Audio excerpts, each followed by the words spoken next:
से ही आता है। एक नाम जो सबसे पहले ख्याल में ध्यान में आता है वो नाम है उमा भारती जी का। उमा भारती जी हमारे साथ बैठी हैं। उमा जी, बहुत लंबी लड़ाई आपने कैसे उस वक्त से लड़ी, अब राम मंदिर निर्माण की शुरुआत होने वाली है। आपको उम्मीद थी कि अपने जीवन काल में कभी आप मंदिर बनते देख पाएंगी? ये जो आंदोलन चला है, अभियान, बल्कि ये चला है 5 शताब्दी, और इसकी अंतिम परिणति हुई जब सुप्रीम कोर्ट का निर्णय आया जी। ये एक बात के सहारे चला, वो था विश्वास और आस्था। मुझे लगता है कि आस्था के सहारे इतना बड़ा अभियान, ये दुनिया के ज्ञात और अज्ञात इतिहास का सबसे बड़ा उदाहरण होगा। एक आस्था थी कि जहाँ राम बैठे हैं वहाँ भव्य मंदिर का निर्माण होना चाहिए, और अगर हम लगे रहेंगे तो जरूर हो जाएगा। तो ये बात तो मन में थी कि हम लगे रहेंगे तो हो जाएगा, और इसी आस्था से हो पाया, नहीं तो ये हो नहीं सकता था, क्योंकि इसके पीछे मुख्य चीज आस्था थी। उस समय का कोई हॉस्पिटल का, वहाँ का कोई सर्टिफिकेट नहीं था किसी मेडिकल कॉलेज का कि भगवान राम का इस वार्ड में जन्म हुआ और ये हमारे पास में रजिस्टर है, ऐसा कुछ तो था नहीं ना। क्या चीज थी? आस्था। और वो चल रही थी लाखों साल से, फिर हजारों साल से, फिर 500 साल से उस आस्था पे अभियान शुरू हो गया। तो मुझे लगता है कि आस्था पे चला हुआ अभियान शायद विश्व का अनोखा है, पूरे चारों युगों का, जो अंत में सफल हुआ और जिसपे संविधान की मुहर लगी और कानून की मुहर लगी। 6 दिसंबर की घटना के बाद कई बार ऐसे उसे सांप्रदायिक रंग भी दिया जाने लगा। ऐसे में जो पूछना चाह रहा हूँ वो ये कि उम्मीद थी आपको, जब उतनी खींचातानी चल रही थी, कि आप अपने जीवित रहते देख पाएंगे मंदिर को? मेरे को एक बात मालूम थी कि उस स्थान पर मुसलमानों की आस्था नहीं है, उनको जबरदस्ती उससे जोड़ा जा रहा है, क्योंकि मुसलमानों की आस्था मक्का मदीना में है, या यहाँ हाजी मलंग है, या अजमेर का दरगाह शरीफ है, क्योंकि इन स्थानों का एक महत्व है और इनका एक इतिहास है। इसी प्रकार से वेटिकन सिटी ईसाइयों का है, उसका एक महत्व है, उसका एक इतिहास है। इस जगह का तो एक इतिहास है ना कि एक हमलावर आया और वो हमलावर ने भारत की अस्मिता को खंडित किया और उसने अपनी विजय की स्मारक को धार्मिक रूप देने की कोशिश की। ये बात मुसलमानों को भी मालूम थी, हिंदुओं को भी मालूम थी, और यही एक चीज थी जिससे हमको पता था कि अंत में हमको वो समय देखने को मिल सकता है। लेकिन आपने जो दूसरी बात कही उसमें यह है कि ये बात मेरे मन में रहती थी कि अगर कभी ऐसी बात होगी, कि सच्ची बता रही हूँ, लगेगा कि मैं बहुत भावुक हो रही हूँ, कि राम मंदिर के निर्माण में नींव में किसी जीवित व्यक्ति को रखना होगा, तो मैं उसके लिए तैयार थी। कहते हैं कि कोणार्क के सूर्य मंदिर में एक जीवित बालक की बलि चढ़ाई गई थी। इसी प्रकार से अगर यहाँ ऐसी कोई बात कभी कोई मांग लेता कि बहुत लोग बलिदान हुए हैं, बहुत बड़ी बात, हाँ बलिदान बहुत हुए हैं, लेकिन वहाँ उन बलिदानों की श्रृंखला में मैं बहुत सामान्य व्यक्ति होती, लेकिन उसमें होती, मैं उसके लिए तैयार हो जाती। इतनी मेरी व्यग्रता थी वहाँ की मंदिर बने। अच्छा, जो स्वामी स्वरूपानंद सरस्वती जी हैं, शंकराचार्य, वो कह रहे हैं कि मुहूर्त बहुत अच्छा नहीं है और ये गलत मुहूर्त में पूजा हो रही। अब महाराज इतने बड़े विद्वान हैं और वो इस देश में सबसे बड़े विशेषज्ञ माने गए हैं विधि विधान के, उनके बराबर का विशेषज्ञ कोई नहीं होगा अभी। वो सारे शंकराचार्य उनको मानते हैं। यही बात वो फोन पे कहते हैं नृत्य गोपाल दास जी को या चंपत राय जी को, शांति से। उनने भी टीवी पे ही कही ये बात, और वो भी ये कहा साथ में कि इस पे राजनीति नहीं होनी चाहिए, और इस पे उनने फुल मतलब राजनीति की, पूरी तरह से बोला। सो मैं महाराज को निवेदन करूंगी कि मैं तो मुहूर्तों की विशेषज्ञ हूं नहीं। तो एक बार चंपत राय जी और नृत्य गोपाल दास जी हैं, सब संत हैं अयोध्या के, वो भी बड़े जानकार लोग हैं मुहूर्तों के, और राम के भक्त हैं, वैष्णवों का गढ़ है अयोध्या। मैं तो एक रामायण की चौपाई, मुझे मालूम है, भाव कुभाव अनख आलस हूँ और नाम जपत मंगल दिश दस हूँ। भाव से जपिए, कुभाव से जपिए, आलस से जपिए, राम का नाम लेते ही 10 दिशाओं में मंगल हो जाता है।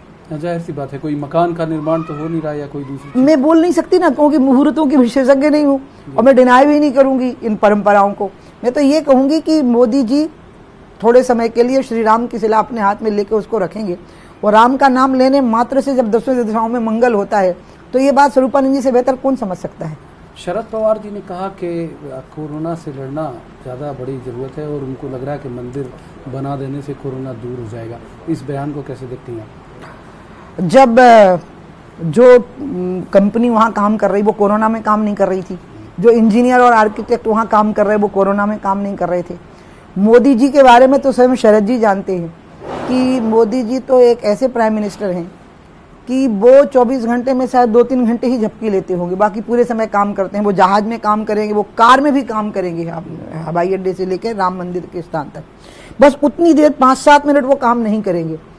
तो इसमें कोरोना को इसके साथ में जोड़ देना, ये मुझे शरद पवार जी जैसे व्यक्ति का तर्क ही समझ में नहीं आया, मैं आपको बताऊं। बल्कि मुझे ये लगा कि शायद कुछ लोगों को इसकी जलन हो रही है कि शांति से कैसे होते जा रहा है।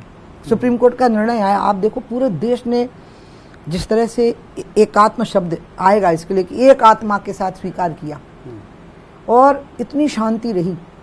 मुझे लगता है इसकी बहुत बड़ी तकलीफ हुई है लोगों को, क्योंकि उससे देश की छवि बहुत निखर के आई दुनिया के सामने। आपको बराक हुसैन ओबामा का वो ऑब्जर्वेशन याद है, जब यहाँ से गए अच्छे खासे खा पी के, और वहां जाकर के बोलते हैं कि भारत में सांप्रदायिक सद्भाव की जरूरत है। और अभी अमेरिका में जो दंगे हुए, अश्वेतों के ऊपर जो अत्याचार हुए, उस पर वो कुछ नहीं कर पाए। उन्होंने भारत की छवि कितनी खराब की थी। सुप्रीम कोर्ट के निर्णय के बाद जो सद्भाव इस देश में देखने को मिला, उसने उन सारी धारणाओं का खंडन कर दिया कि ये देश भावनात्मक मुद्दों पर एकात्म हो सकता है। ये तय हुआ कि आस्था के मुद्दों पर एकात्म हो सकता है। यही एक जलन है इस एकात्मता की। ये जो नेपाली प्रधानमंत्री ने कहा कि वो तो बता रहे हैं कि नेपाल के बीरगंज के पास जो अयोध्या है वहां भगवान राम पैदा हुए, तो भगवान राम को नेपाली बोल दिया। तो हमको क्या फर्क पड़ेगा इससे? अगर वो एक मंदिर, मेरे को जब लोग खंडन कर रहे थे टीवी पे या उस पे गुस्सा कर रहे थे, तो तभी मेरे मन में था, मैं आपको बहुत धन्यवाद दूंगी कि आपने मुझसे सवाल कर लिया। अगर वो कहते हैं कि राम नेपाल में पैदा हुए थे, तो एक राम मंदिर वहां बना लें, वो अच्छा भव्य मंदिर बना लें, ओली जी खुद ही बना ले, उसमें क्या फर्क पड़ने वाला है? क्योंकि सरयू वहां नहीं है, कोई फर्क नहीं पड़ेगा, दूसरी नदी के किनारे बना दे। क्योंकि अयोध्या का सिग्निफिकेंस सरयू के साथ है ना, राम और सरयू का जुड़ाव है आपस में। तो चलिए कोई दूसरी नदी के किनारे हो जाएगा। इसलिए मैं ओली साहब को आमंत्रण दूंगी कि आप बनाइए एक मंदिर, नेपाल में बनाइए, भव्य मंदिर बनाइए, इससे भी अच्छा बनाइए। अच्छा, सियासत में आपके विपक्षी और जिन्हें आप बड़े भाई का दर्जा भी देती हैं, दिग्विजय सिंह जी, वो कह रहे हैं चारों पीठों के शंकराचार्य को आमंत्रित नहीं किया, ये गलत है, चुन चुन के लोगों को बुलाया जा रहा है, बीजेपी के लोगों को बुलाया जा रहा है, इसे कैसे देखती हैं? जिन व्यक्ति का आप नाम ले रहे हैं वो बयानवीर हैं, और वो बयानों में ही रह गए हैं, और इसलिए उनकी बातों का कोई महत्व नहीं है। क्योंकि अभी वो लिस्ट सार्वजनिक नहीं हुई है कि वहाँ कौन आएगा और वहाँ कौन नहीं आएगा। कोरोना के कारण आखिरी घड़ी तक इसमें बहुत सारी बातें होनी हैं। इसलिए मैं उनको ये कहूँगी कि अभी आप कैसे अंतर्यामी हो गए हो, जो इन चीज़ों का पता लग गया है, इन चीज़ों पे अभी उनको टिप्पणी नहीं करनी चाहिए। लेकिन उनका स्वभाव है ना कि वो बिना टिप्पणी के मानेंगे नहीं, और वो मजाक का विषय बनेंगे, लोग उनका व्यंग करेंगे, उनको घर में बैठने के लिए मजबूर कर देंगे। आज भी उन्होंने मुहूर्त को लेकर फिर टिप्पणी कर दी कि मुहूर्त ठीक नहीं है। वो आपको लगता है कि जानकार हैं जो मुहूर्त ज्योतिष इस सब के? मुझे नहीं पता है। मैंने तो आपको पहले कहा ना कि मुहूर्तों की विशेषज्ञता स्वरूपानंद जी के पास होगी, नृत्य गोपाल दास जी महाराज के पास होगी, आपस में ही बात कर लें तो ज़्यादा अच्छा है। और मेरी अपनी आस्था ये है कि राम का नाम लेके जो काम शुरू करोगे वो दसों दिशाओं को मंगल करता है। तो ये मेरी अपनी, लेकिन मेरी निजी बात है, मैं मुहूर्त के विशेषज्ञ में नहीं हूँ। लेकिन मैंने दिग्विजय सिंह जी के बारे में कहा ना, वो बयानों के विशेषज्ञ हैं कि उनको हर चीज़ पर बोलना ही होता है, उनको कुछ परेशानी रहती है, उनको हर चीज़ पर बोलना होता है। और बोलने का ही तो कारण है कि जो नाश हुआ है यहाँ मध्य प्रदेश में भी जो हुआ। दी, आपने कहा अभी कि वो लिस्ट सार्वजनिक नहीं हुई, 200 लोगों की संख्या जरूर नहीं, वो 200 लोग भी हैं ऐसा अखबार लिख रहे हैं, तो हम क्यों उस पर बोलें? क्योंकि हम तो मोदी जी में समा गए हैं, और हमारे लिए तो यही खुशी का क्षण है, वो ना घटेगी ना बढ़ेगी।